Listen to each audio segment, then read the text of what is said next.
Buenas tardes, hoy 14 de agosto del año 2023.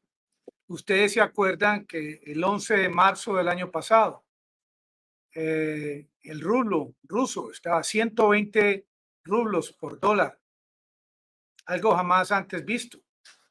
Y cómo luego, en el transcurso del año pasado, el rublo nuevamente empezó a fortalecerse. Hoy nuevamente es la noticia de cómo el rublo hoy llegó hasta casi 102 rublos por dólar. Casi que un rublo en el día de hoy equivale a un centavo de dólar de los Estados Unidos. En esta imagen ustedes ven puros billetes de 1.000 rublos que en el día de hoy equivalen exactamente, cada billete de estos vale $10. Y esto que ocurrió hoy con esta noticia de cómo se evalúa el rublo, ha llegado a oídos de estos países occidentales que están combatiendo a Rusia. Han llegado a oídos de Zelensky y esto, sobre todo al G7, los hace muy felices, puesto que el G7 en cierto modo tuvo algo que ver con el dato del día de hoy. Ustedes saben que el G7 el año pasado puso un tope al precio del petróleo ruso, $60 el barril.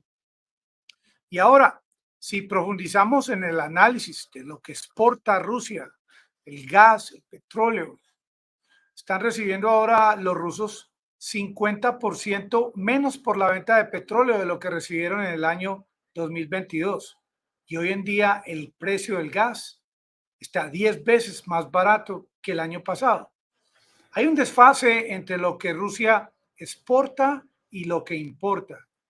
Ahora las importaciones en Rusia están casi que a un nivel parecido a antes del comienzo de este conflicto.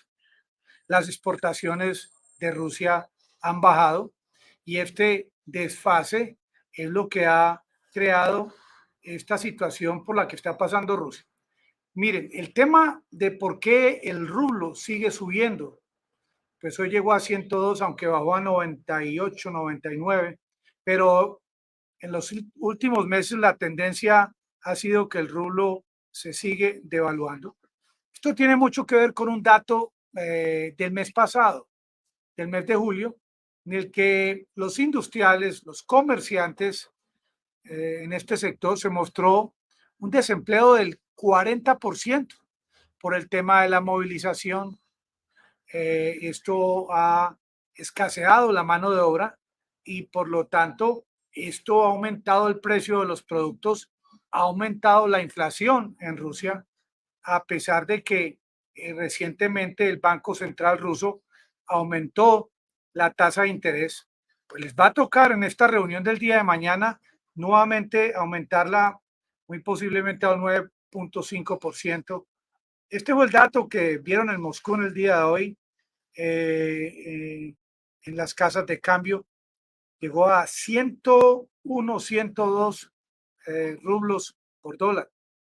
Esto tiene mucho que ver también con el tema de Prigozhin. Desde el 23-24 de junio se ha visto un incremento en la tasa de cambio, pero sin lugar a dudas, uno de los datos que más ha ayudado a incrementarse esta evaluación, una medida adoptada por el Banco Central de Rusia el 10 de agosto pasado, o ya es 14, en la que frenó toda la venta de divisas en el mercado interno de Rusia hasta fin de año. La gente se apresuró a cambiar sus rublos por dólar. La gente, por ejemplo, que está todavía en vacaciones, han comprado, han cambiado gran cantidad de rublos rusos por dólares, por euros para poder viajar. Y ahora lo que ha hecho Rusia es frenar todo este cambio de rublos por dólar hasta fin de año, para que no cunda el pánico, como se dice, y la gente salga, que haya una estampida en Rusia de que todos quieren sacar sus rublos y cambiarlos por divisas internacionales. también tengan en cuenta todas las empresas occidentales que han salido del país, todo dinero de inversionistas que estaban en Rusia, que también han sacado sus dólares, pero con toda seguridad, el presidente de la Federación Rusa va a tomar drásticas medidas al respecto, puesto que marzo del año 2024 hay elecciones presidenciales en Rusia y a él no le interesa que el rublo esté por encima de los 90. Esta desestabilización, llamémoslo así, del rublo en este momento tiene mucho que ver con todos estos factores y esta volatilidad puede seguir hasta fines de agosto, hasta comienzos de septiembre, y se pronostica que a fin de año puede el rublo nuevamente llegar a un tope de 80, 90 rublos por dólar. Hoy en día Rusia no ha podido aprovechar esta escalada en el precio del petróleo, que ya está en más de 80 y es muy posible que siga a los 90. Pero por aparte del tema de esta volatilidad y esta evaluación del rublo con respecto a fines del año pasado, lo que estamos viendo es que hasta ahora todas las medidas creadas por Occidente y por Ucrania para abrir nuevamente el paso de estos barcos con grano por el Mar Negro han sido infructuosas, no han funcionado.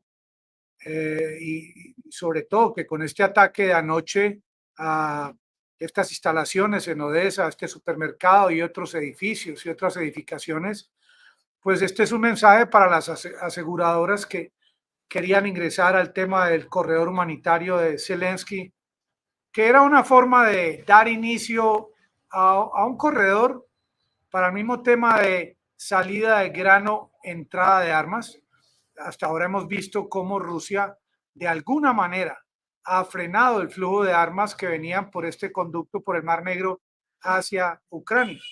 También hoy vi realmente la razón por la cual siguen insistiendo en el tema de los F-16 de Rusia. Esto tiene mucho que ver con un dato que sin lugar a dudas ustedes lo van a ver en pantalla. Este es el cockpit, como llaman, de un F-16. Miren cómo el piloto puede apreciar el objetivo, lo que hay atrás, lo que hay a los lados. Mientras que, por ejemplo, con el uso de los MiG-29, que siguen siendo efectivos, miren la diferencia. Les muestro nuevamente el cockpit de un F-16 comparado con el puesto de control, los controles de este MiG-29. Pues ustedes pueden apreciar la versatilidad que tiene un piloto del avión F-16. A propósito, y con un MiG-29 en el día de hoy, los rusos han interceptado un avión de Noruega que estaba navegando en el espacio aéreo del mar de Barents, cerca de Rusia. Esto se muestra como algo como si no ocurriese todos los días, pero sin embargo hay cantidad de interceptaciones tanto de la OTAN como de Rusia.